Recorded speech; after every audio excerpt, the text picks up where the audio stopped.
नाम से पता चल रहा है अधिगम अक्षमता, यानी सीखने में अगर किसी भी प्रकार की अक्षमता आ गई या सीखने में किसी भी प्रकार की आपकी कमी आ गई तो आपकी क्या हो जाएगी, आपकी लर्निंग डिसेबिलिटीज हो जाएगी। ठीक है, क्या हो जाएगी, आपकी लर्निंग डिसेबिलिटीज हो जाएगी। तो इसको कहा जाता है आपका अधिगम अक्षमता आपका कहा जाता है। ठीक, इतना आप लोग समझ गए। भाई मान लो आप कोई भी चीज सीख रहे हो, एक्स वाई जेड कोई भी चीज सीख रहे हो, पढ़ना सीख रहे हो, लिखना सीख रहे हो, कुछ भी सीख रहे हो, अगर उसमें किसी प्रकार की कमी आ गई तो आपकी क्या हो जाएगी, आपकी लर्निंग आपकी डिसेबिलिटीज हो जाएगी। अब इसमें जो आपकी लर्निंग डिसेबिलिटीज होती है उसके ऊपर एक एक करके नजर डालते हैं।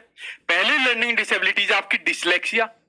डिसलेक्सिया जो होती है वो होती है आपकी पढ़ने से यानी रीडिंग से संबंधित जो आपका विकार होता है, रीडिंग से संबंधित जो आपकी डिसेबिलिटीज होती है वो होती है आपकी डिसेबिलिटीज होती है।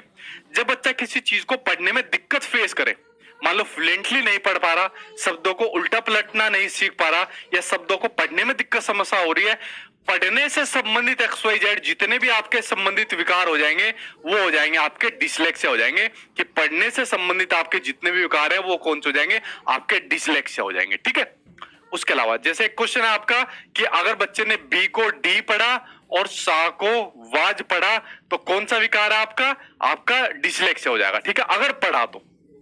दूसरा विकार है आपका डिसग्राफिया।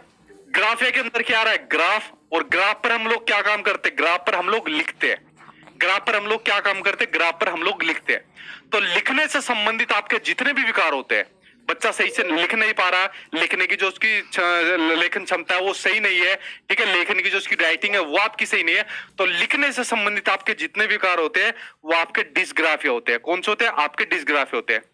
तो जैसे यहाँ पर बच्चा इनको पढ़ नहीं पा रहा था, अगर इसी चीज को बच्चा लिख नहीं पाता तो आपका क्या हो जाएगा, आपका डिसग्राफिया हो जाएगा। क्या हो जाएगा, आपका डिसग्राफिया हो जाएगा। ठीक, बढ़ते अब आपके आगे कुछ और विकार के बारे में। डिसकैलकुलिया, कौन सा आपका डिसकैलकुलिया। कैलकुलिया के अंदर किसकी साउंड आ रही है, कैलकुलेटर की, किसकी, आपके कैलकुलेटर की। और कैलकुलेटर पर किसका काम होता है, कैलकुलेटर पर आपका मैथ से संबंधित आपका काम होता है।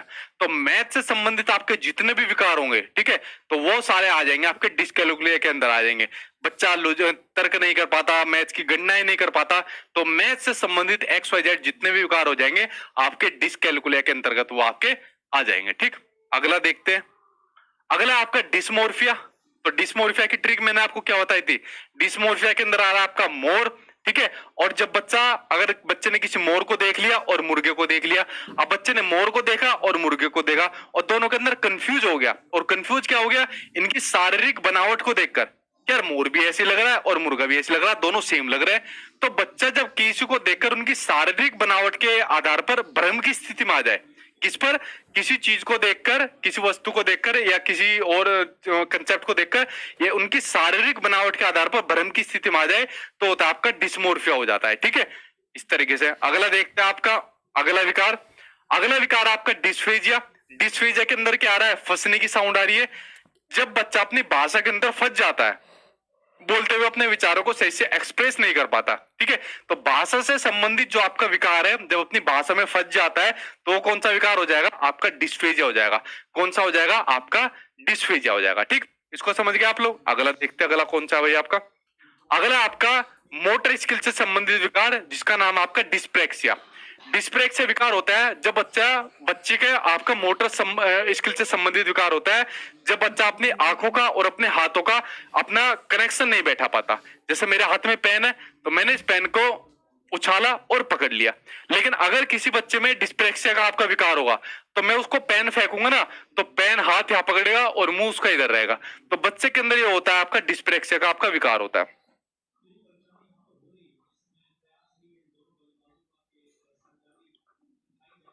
ठीक है, कौन सा होता है आपका डिस्प्रेक्सिया का आपका विकार होता है। अगले को ऊपर बढ़ते हैं, अगला कौन सा है आपका, अगला आपका डिस्थीमिया। ठीक है, जिसमें आप में से भी कुछ लोग ग्रसित होंगे। डिस्थीमिया यानी तनाव से संबंधित विकार। जब बच्चा किसी तनाव के अंदर आ जाता है तो वो हो जाता है आपका डिस्थीमिया हो जाता है। तो तनाव से संबंधित विकार हो जाएगा आपका डिस्थीमिया हो जाएगा। इस पूरे का पूरे चैप्टर की थीम क्या है, तनाव ही है। अगर कोई बच्चा लर्निंग डिसेबिलिटी से संबंधित ग्रसित है तो क्या हो जाएगा आपका, वो तनाव में चला जाएगा। ठीक, आगे बढ़ते हैं भाई, आपके अगले आपके डिसऑर्डर की बात करते हैं, आपके एडीएचडी की बात करते हैं। आपके एडीएचडी की attention deficit hyper activity disorder. अगर कोई बच्चा कहीं पर भी अटेंशन की मुद्रा में नहीं है, किसमें, अटेंशन की मुद्रा में नहीं है, अपना ध्यान केंद्रित नहीं कर पाता।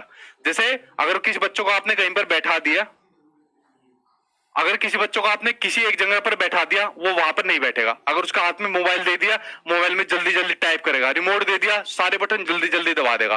तो इस तरीके के उसके अंदर वो तो हाइपर एक्टिव हो गया, सॉरी उल्टा बोल गया मैं, ठीक है, वो तो हाइपर एक्टिव हो जाएगा, ठीक है, बहुत ज्यादा वो हाइपर एक्टिव हो जाएगा। अटेंशन क्या हो जाएगा, वो एक जगह पर अपना ध्यान केंद्रित नहीं कर पाता। आप उससे कहोगे बेटा सचिन सर की वीडियो देख लो, 1 2 3 सेकंड देखने के बाद अच्छा देख ली, ठीक है, काम मेरा खत्म हो गया।